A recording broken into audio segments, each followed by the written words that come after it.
החברה הישראלית נמצאת בעיצומו של משבר דיור, ובאותו הזמן מקפיאה רשות מקרקעי ישראל מזה כשנתיים את הבנייה בקיבוצים.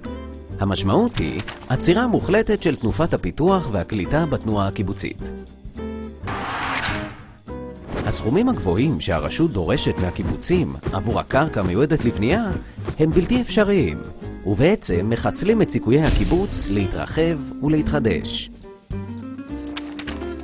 מאז ומתמיד, התנועה הקיבוצית פיתחה קרקעות, השקיעה בחקלאות, הקימה יישובים והפריחה את השממה בכל חלקי הארץ. מדוע לפגוע בקיבוצים שאיבדו את אדמות הארץ במשך שנים?